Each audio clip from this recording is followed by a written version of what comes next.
Welcome to back my YouTube channel. आज हम बड़ी बड़ी समस्याओं को छोटे से हल से सुलझाएंगे। कैसे, यह वीडियो एंड तक देखिएगा। आज मैं लेकर आई हूँ बहुत सारे यूजफुल टिप जो आपकी लाइफ को आसान बना देंगे।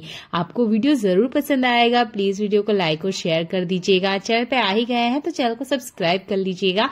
ऐसी यूजफुल वीडियो मैं आपके लिए लेके आती रहती हूँ जो आपके घर और किचन के काम को आसान करती है। हम महिलाएं हैं तो हम महिलाओं को नेल पेंट लगाना बहुत ज्यादा पसंद होता है। अगर घर में छोटे बच्चे हैं तो अक्सर ऐसा होता है कि जब भी हम नेल पेंट वगैरह लगाते हैं तो बच्चे हमसे टकराते हैं या गलती से हमसे ही इस तरीके से सरफेस पर नेल पेंट गिर जाती है। सरफेस कैसी भी हो सकती है, ग्लास की हो सकती है, इस तरह की मार्बल हो सकती है या फर्नीचर हो सकता है। अब अगर गलती से नेल पेंट लग जाए तो क्या करें? आपने क्या करना है, नेल पेंट को सूखने का वक्त नहीं देना है। हाथों हाथ एक काम कीजिए, आप ले लीजिए नमक जो कि हम नॉर्मल खाने में इस्तेमाल करते हैं। जितनी सरफेस पे आपका नेल पेंट फैला हुआ है उसके ऊपर डाल दीजिएगा जैसे मैं आपको दिखा रही हूँ। इसके बाद में एक कपड़ा लीजिएगा और हल्के से बस आपने वाइप करना है। अगर कपड़ा आप नहीं इस्तेमाल करते तो टिश्यू पेपर का भी यूज कर सकते हैं। जैसे आप हल्के हाथों से यहाँ मसाज करोगे या स्क्रबिंग करना स्टार्ट करोगे तो ये जो नमक है ना, इस सरफेस पे जितना भी नेल पेंट लगा हुआ है उसको बहुत आसानी से निकाल देगा। यह टिप बहुत ज्यादा बेस्ट है क्योंकि गलती से ही ये गलतियां हमसे हो जाती है, भले कितनी ही सावधानी क्यों ना रखें। देखिए नेल पेंट बिल्कुल आपके सामने ही मैंने क्लीन करके दिखाया है। तो जब भी आप नेल पेंट लगाएं, नमक को अपने साथ रखें या आसपास जरूर रखें। अगर गलती से लग जाता है तो आप हाथों हाथी नेल पेंट के जो दाग है वो हटा सकते हैं। ऐसा ही एक और काम का यूजफुल टिप, ये सेलो टेप हर घर में इस्तेमाल की जाती है। इसके बावजूद हम हमारे घर में ऐसी बहुत सारी समस्याओं में फंस जाते हैं जिसके लिए हम बहुत सारा टाइम बर्बाद कर देते हैं। तो आपने लेनी है ये सेलो टेप, जैसे मैं आपको अपने हाथ पे लगा के बता रही हूँ। इस तरीके से 2-3 बार इसे घुमाते हुए अपने हाथ को अच्छे से लपेट लेना है जैसे मैं आपको दिखा रही हूँ। ये देखिए मैं 2 बार करी हूँ, आप चाहते हैं तो ज्यादा भी कर सकते हो। मैं 2 ही बार में आपको जो करके दिखा रही हूँ वो आप करके देखिएगा। इस तरह की ग्रीन कारपेट का यूज हर घर में किया जाता है, किसी न किसी रूप में, ऑफिस में भी इस्तेमाल जरूर किया जाता है। इसे हम कितना ही झटक लें पर इसके ऊपर जो बाल लगे होते हैं या कचरा लगा होता है वो नहीं निकलता है। उसको साफ करने के लिए आप इस टेप वाली हैक का इस्तेमाल कर सकते हैं। हाथों पे इस तरीके से लगा लीजिएगा। अगर आपको नहीं पसंद है तो आप किसी और चीज पे भी लगा सकते हैं और उसके बाद में घुमा दीजिएगा जैसे मैंने आपको करके दिखाया। जितना कचरा है या बाल वगैरह है वो सारा का सारा इस सेलो टेप में आ जाता है। इसमें डस्ट भी आ जाती है। तो इस तरह की ग्रीन कारपेट को साफ करने के लिए बहुत अच्छे से काम करता है। नॉर्मल जो हमारे घर के कारपेट होते हैं ना, उसको भी आप इसी तरीके से साफ कर सकते हैं। फिर डस्टबिन में से थ्रो कर दीजिएगा। हमारे किचन में कुकर का इस्तेमाल जरूर होता है। कुकर जब थोड़ा टाइम हम इस्तेमाल करते हैं तो इसकी जो गास्केट या जो इस तरह की रबर होती है ये ढीली हो जाती है। फिर हम चेंज करते हैं, जैसे मैंने भी चेंज किया है। अभी पुरानी हो जाती है तो अक्सर हम इसे फेंक देते हैं। आपने फेंकना नहीं है, ये बहुत काम की चीज है। इसे अपने किचन में ही रखें पर इस्तेमाल अलग तरीके से करें। तो यहाँ मैंने एक एस हुक लिया है। आपके पास मार्केट वाला है तो वो लीजिएगा, नहीं तो आप इसे चूड़ी से भी बना सकते हैं। मेटल की चूड़ियों से बहुत आसानी से बन जाते हैं। आप इसमें ना कुछ भी चीज हैंग कर सकते हैं जैसे मैं आपको दिखा रही हूँ, ये देखिए। पर इसका एक नुकसान है कि इसमें आप एक ही चीज हैंग कर सकते हैं। मैं दूसरा तरीका बता रही हूँ इस रिंग का इस्तेमाल करने का। तो अपने किचन जो डस्टर होते हैं इनको आप ऑर्गेनाइज कर सकते हो जैसे मैं आपको दिखा रही हूँ। ये देखिए इस तरीके से थोड़ा सा लंबाई में इसे घड़ी कर लीजिएगा। आप जितने चाहे उसके अंदर रख सकते हो। मैं 3 ही डस्टर आपको रख के दिखा रही हूँ। इस तरीके से लगा दीजिएगा जैसे मैं आपको दिखा रही हूँ। ये देखिए, अगर आपके पास बड़ा वाला किचन टॉवेल है तो उसको रखने के लिए सबसे बेस्ट है। मैं आपको एक कील पे हैंग करके दिखा रही हूँ। ये देखिए डस्टर आराम से इसके ऊपर लगे हुए हैं और हमने एक्स्ट्रा कोई खर्चा नहीं किया है, बस जो बेकार एक रिंग है उसी का इस्तेमाल किया है। ब्रेड का इस्तेमाल हर घर में किया जाता है। ब्रेड को फोल्ड करने का एक तरीका बताती हूँ। अगर आधा बच जाता है तो ऐसे ना फोल्ड करें, इसको ऊपर की तरफ से पकड़ें जैसे मैं आपको दिखा रही हूँ।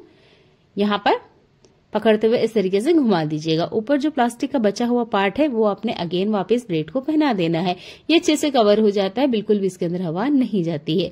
पर ब्रेड का ये जो बचा हुआ टुकड़ा है इसका कैसे इस्तेमाल करें, एक टिप मैं आपको बता रही हूँ जिसे करने के बाद आपके घर के जितने चूहे हैं वो भाग जाएंगे।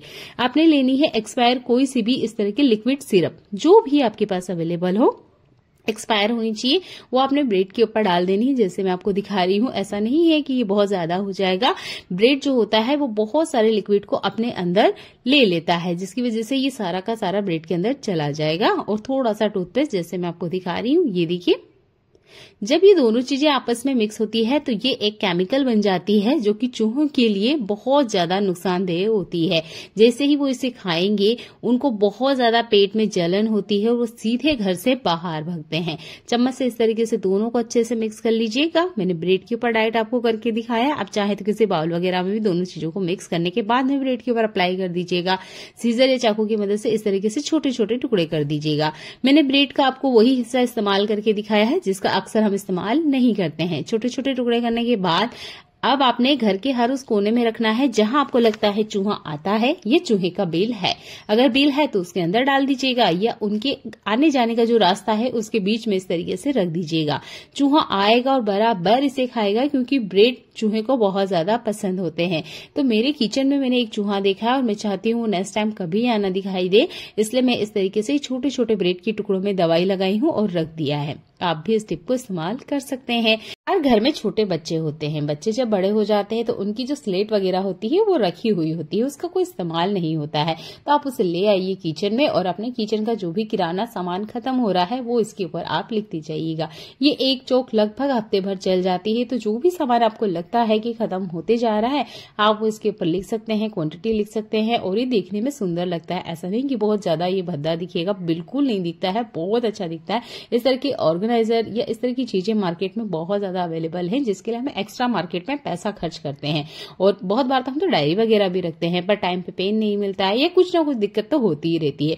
पर ये मैं फ्री वाला जुगाड़ बता रही हूँ क्योंकि इस तरह की चीजें अक्सर हमारे घर में रखी हुई होती हैं और फिर भी हम मार्केट में जाके पैसा खर्च करते हैं। कहीं पर भी आप इसे आराम से हैंग कर दीजिएगा, आप क्लियर पढ़ पाएंगे और जब भी आप मार्केट जाएंगे तो आपके किचन में जो भी सामान खत्म हुआ है आप उसे आराम से खरीद सकते हैं। ये अच्छे से मिट भी जाता है और जो चौक होती है ये बहुत सस्ता जुगाड़ है। ऐसा एक और काम का यूजफुल टिप, जब भी हम सेरेमिक के बर्तन लेकर आते हैं या कोई सी भी ऐसी चीज जिसके ऊपर स्टिकर लगा होता है तो हम लोगों की ना एक बहुत बुरी ऐसी आदत होती है, हम स्टिकर को निकालते हैं और कहीं भी चिपका देते हैं। जैसे आप देख सकते हो मैं इसका स्टिकर निकाल रही हूँ, अगर मुझे जगह नहीं मिली या एक आदत सी ऐसी होती है कि हम ना सरफेस पे चिपका देते हैं या साइड कॉर्नर में इस तरीके से गैस स्टोव के पास ही चिपका दिया। ये एक सिंपल सी बहुत ही बुरी सी आदत होती है पर ये हर किसी में होती है। अब ऐसे में किया क्या जाए, इसका सॉल्यूशन क्या है ये मैं आपको बता रही हूँ। तो देखिए मैं काफी सारे प्लेट पे से स्टिकर निकाल रही हूँ, तो ये बहुत सारे हैं इसलिए मैं इस चीज का ध्यान रखी हूँ। अगर एक दो हो तो मुश्किल होता है, पर अगर आप ज्यादा इस तरीके से निकाल रहे हो तो एक काम कीजिए, एक के ऊपर एक इस तरीके से चिपका दीजिएगा जैसे मैं आपको दिखा रही हूँ, या अपोजिट में करके चिपका दीजिएगा तो अच्छे से चिपक जाएगा। ये देखिए 2 चिपकाए, अब तीसरा मैंने इसके ऊपर चिपकाया, फिर से पलटा और चौथा स्टिकर इसके ऊपर चिपका दिया। अब इसके बाद में आप डस्टबिन में फेंकिए। पता है दिक्कत कब होती है, जब ये हमारे बाल वगैरह में टच हो जाते हैं और फिर जो हमारे बाल वगैरह हैं वो खराब हो जाते हैं, तब स्टिकर का नुकसान हमें पता चलता है। नॉर्मल तो हमें नहीं पता चलता है कि इस स्टिकर से क्या नुकसान होता है। तो आप ना इस टिप को जरूर यूज करें। इसी तरीके से कुछ स्टिकर ऐसे होते हैं जो कि बिल्कुल निकलने का नाम नहीं लेते हैं। यहाँ मैं सेरेमिक के प्लेट दिखा रही हूँ, कुछ स्टिकर जो बहुत आसानी से निकल गए और कुछ है जो कि बिल्कुल भी निकल नहीं रहे हैं। तो अब इन्हें कैसे निकालें। अगर स्टील का बर्तन होता तो हम गैस पे रख देते, पर ये तो सेरेमिक का है तो इसे हम गैस पे नहीं रख सकते। तो आप क्या कीजिए, थोड़ा सा पानी गर्म कीजिएगा, लगभग आधे गिलास इतना खोलता हुआ पानी लीजिएगा जैसे मैं आपको दिखा रही हूँ ये। अब आपने क्या करना है, जो स्टिकर निकालना है, जैसे कि मुझे इस प्लेट का निकालना है तो थोड़ा सा डिप कर दीजिएगा जितना कि स्टिकर है। ये देखिए कुछ सेकंड रहने दीजिएगा, आप चाहे तो काउंट कर सकते हैं, मैंने वीडियो कहीं कट नहीं की है। बहुत ज्यादा खोलता हुआ पानी भी नहीं होना चाहिए, मतलब गर्म पानी होना चाहिए जिससे जो स्टिकर है आसानी से निकल जाए। कम से कम 15 सेकंड का टाइम लगा होगा इस तरीके से। इसके बाद में हल्के से जैसे ही आप हाथ घुमाओगे ये देखिए स्टिकर बहुत आसानी से निकल जाता है। हल्का सा आप स्क्रबर वगैरह भी इस्तेमाल कर सकते हो, नहीं भी करोगे तो देखिए जैसे मैं आपको दिखा रही हूँ इससे भी ये निकल जाएगा। और इसकी अच्छी बात यह है कि इसमें गम वगैरह नहीं रहता, वो गम वगैरह भी बहुत आसानी से निकल जाता है। तो नेक्स्ट टाइम अगर आपके साथ इस तरह की कोई दिक्कत हो रही है कि आप कोई नया कप लाए हैं, ग्लास लाए हैं या कोई भी सेरेमिक का बर्तन लाए हैं और उसके स्टिकर नहीं निकल रहे हैं, तब आप ये गर्म पानी वाली टिप को इस्तेमाल कर सकते हैं। आपके सामने ही मैं करके दिखा रही हूँ, बहुत अच्छे से स्टिकर जो है वो निकल जाते हैं। बस हल्के से इस तरीके से हाथ घुमाइएगा जैसे मैं आपको दिखा रही हूँ, ये देखिए, और जो स्टिकर है वो निकल गया है। उम्मीद करती हूँ ये टिप आपको जरूर पसंद आएगा, क्योंकि इस तरह के बर्तन हमारे घर में आते हैं और सही टाइम पे सही जानकारी न होने पर काफी बार इसके स्टिकर हम गलत तरीके से निकालते हैं, जिससे जो बर्तन है खराब हो जाते हैं। पर गर्म पानी वाली टिप बहुत ज्यादा फायदेमंद है, इसे जरूर इस्तेमाल करें। चलिए देखते हैं आज के और अगले यूजफुल टिप्स। जब भी हम मार्केट से आलू वगैरह लाते हैं तो एक दो आलू गलती से ऐसा आ जाता है कि वो हरा होता है। अब इसे फेंकिए मत, इसका आप इस्तेमाल कर सकते हैं स्टैंड की तरह। कैसे? तो मैंने यहाँ पर एक पार्ट आपको कट करके दिखाया, ऐसे कट कीजिएगा। जब भी हम मंदिर वगैरह में अगरबत्ती लगाते हैं या तुलसा जी के पास अगरबत्ती लगाते हैं, मच्छर भगाने के लिए भी हम अगरबत्ती का इस्तेमाल करते हैं, तब हमें टाइम पे स्टैंड नहीं मिलता है, या जो स्पेशल हम मच्छर मारने के लिए अगरबत्ती इस्तेमाल करते हैं उसका कोई स्पेशल स्टैंड नहीं होता है, तब आप इस आलू का इस्तेमाल कर सकते हैं। आलू को मत फेंकिए। ऐसा एक और काम का यूजफुल टिप, अभी गर्मियां आने को है और इस तरह की बोतल आपके घर में जरूर आएगी, तो जब भी आपके पास इस तरह की कोई बोतल आए तो उसके ये दो पार्ट जरूर कट कर लीजिएगा। जैसे ऊपर की तरफ एक पार्ट है, वैसे तो इस तरह की बोतल अक्सर हमारे घर में होती ही है। मेरे पास ये बड़ी साइज की बोतल है, अगर आपके पास छोटी साइज की है तो आप उसका भी इस्तेमाल कर सकते हैं। ऊपर की तरफ से एक पार्ट मैंने कट किया है और ऐसे ही नीचे की तरफ से भी एक पार्ट कट किया है। इन दोनों पार्ट का इस्तेमाल करेंगे हम किचन में। बहुत ज्यादा ये काम का टिप है, क्योंकि अभी गर्मियों के मौसम में ये बहुत ज्यादा काम आएगा। देखिए, जब भी हम बाहर कहीं जाते हैं 10 दिन के लिए, 15 दिन के लिए घूमने के लिए, तो हमारा गैस स्टोव को हम खुला छोड़ जाते हैं, जिसकी वजह से इसमें धूल, डस्ट, गंदगी और बहुत बार कॉकरोच वगैरह भी अंदर बैठ जाते हैं। तब आपने क्या करना है, अब आप बाहर जा रहे हो तो आपने इसे खुला नहीं छोड़ के जाना है। ये बोतल कट करना है इस तरीके से, इसको एक कैप की तरह इस्तेमाल करना है। इससे आपका कोई एक्स्ट्रा खर्च नहीं होगा, ना ही आपका जो बर्तन है कोई होगा। अगर आप इसके ऊपर कोई प्लेट वगैरह लगा के जाओगे तो देखिए, आप अगेन जब वापस आओगे तो आप देखोगे कि ये जो आपका बर्तन है वो खराब हो चुका होता है, क्योंकि काफी सारी धूल डस्ट की वजह से वो गंदा हो जाएगा। पर ये बोतल वेस्ट थी, तो वेस्ट बोतल का ही मैंने आपको रीयूज करके बताया है। घर में बढ़ते बच्चे हैं तो आप उन्हें बनाना शेक जरूर देते होंगे। अगर रात को बादाम भिगोना भूल गए हैं तो बादाम को कैसे इस्तेमाल करें, ये टिप बहुत ज्यादा काम आएगी। सबसे पहले आपने बादाम को ही पीसना है, इसमें पहले केला और दूध नहीं डालना है। सबसे पहले आप बादाम को ही पीसेंगे, क्योंकि हमने इसे भिगोया नहीं था।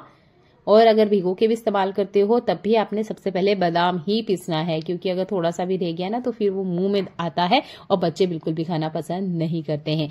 यहाँ आप दूध के अंदर जो छोटे छोटे पार्ट देख रहे हो, ये केला ही है। मेरा जो छोटा बेटा है वो केले जब भी खाता है तो आधा केला खाता है और कभी कभी तो पूरा केला ही छोड़ देता है। तो इस तरीके से मैं दूध में डाल देती हूँ। और जब मुझे बनाना शेक बनाना होता है, दूध में डालने से ये फायदा होता है कि केला काला नहीं पड़ता है। अगर मैं इसे केले को दूध में ना डालूं तो ये केला खराब हो जाएगा। और हाथों हाथ ही कोशिश करती हूँ 2 से 3 घंटे के अंदर ही ये बनाना शेक बना के रेडी कर लूं। तो यह टिप आपके जरूर काम आएगी कि इमरजेंसी में बादाम अगर नहीं भिगोया हो तो कैसे इस्तेमाल करें, और अगर बच्चा केला छोड़ देता है तो उस केले को भी आप कैसे यूज में लाएं। चलिए मिलते हैं अगली यूजफुल वीडियो में। देखने के लिए आपका बहुत सारा धन्यवाद।